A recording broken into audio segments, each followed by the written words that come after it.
Library वाली पहली मुलाकात के बाद कुमारी और आशिक के बीच अजीब सी पहचान बन गई थी। दोनों ने अपने अपने प्रोजेक्ट पूरे कर लिए, लेकिन बात वहीं खत्म नहीं हुई।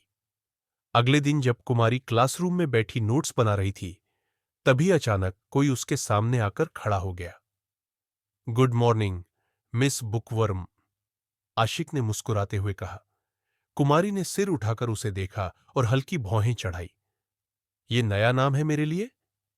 बिल्कुल, आशिक ने मजाकिया अंदाज में कहा, क्योंकि आपको तो किताबों से इतना प्यार है कि शायद हम जैसों की दुनिया में आपको बोरियत होती होगी।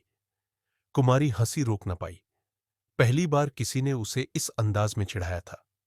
ठीक है, अगर आप मुझे बुकवर्म कहेंगे तो मैं आपको मिस्टर जोकर कहूंगी। दोनों हंस पड़े। उस हंसी में जो अपनापन था, वही उनकी दोस्ती की शुरुआत का इशारा था। उस दिन से दोनों अक्सर साथ बैठने लगे, कभी लाइब्रेरी, कभी कैंटीन। कैंटीन में एक दिन चाय पीते हुए आशिक ने कहा, आपको पता है, ये कैंटीन की चाय मेरे लिए किसी कैफे से भी बेहतर है। कुमारी ने कप रखते हुए मुस्कुराकर जवाब दिया। हां, शायद इसलिए क्योंकि इसमें चीनी ज्यादा होती है। नहीं, आशिक ने गहराई से उसकी आंखों में झांकते हुए कहा, क्योंकि इसमें साथ आपका होता है। कुमारी ने तुरंत नजरें झुका ली। उसके गाल हल्के हल्के गुलाबी हो गए। एक दिन मौसम अचानक बदल गया। आसमान में काले बादल छा गए और तेज बारिश शुरू हो गई। कॉलेज का मैदान भीग गया और सब लोग इधर उधर भागने लगे। कुमारी बिना छतरी के फंस गई थी। तभी आशिक दौड़ता हुआ आया और अपनी छतरी उसके ऊपर कर दी।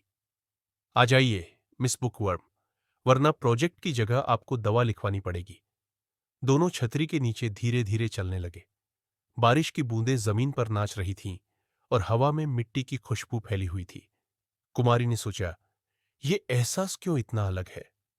आशिक ने सोचा, काश ये रास्ता कभी खत्म ही न हो।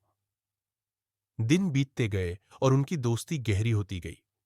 दोनों क्लास नोट्स शेयर करते, एक दूसरे की परेशानियां सुनते और कभी-कभी सिर्फ खामोशी में भी साथ रहते। लेकिन धीरे धीरे दोनों के दिल में सवाल उठने लगे, क्या ये सिर्फ दोस्ती है या इसके पीछे कुछ और है? आशिक कई बार सोचता कि कुमारी को अपने दिल की बात कह दे, लेकिन फिर हिचकिचा जाता। कुमारी भी उसकी नजरों में कुछ ढूंढने लगी थी, लेकिन उसे खुद समझ नहीं आता था कि ये एहसास आखिर है क्या। उस रात कुमारी ने डायरी में लिखा, आज फिर हम साथ बैठे। बातें तो बहुत हुईं, लेकिन सबसे खास वो खामोशी थी जब हम कुछ नहीं बोले, फिर भी सब कह दिया। उधर आशिक अपने हॉस्टल के कमरे की खिड़की से आसमान को देख रहा था और मन ही मन बोला, शायद ये दोस्ती से ज्यादा है, शायद ये प्यार है। बारिश की हल्की बूंदें खिड़की से टपक रही थीं और उनकी कहानी का दूसरा पन्ना तैयार हो चुका था। दोस्तों, आज के लिए इतना ही। एपिसोड 3 में फिर मिलते हैं।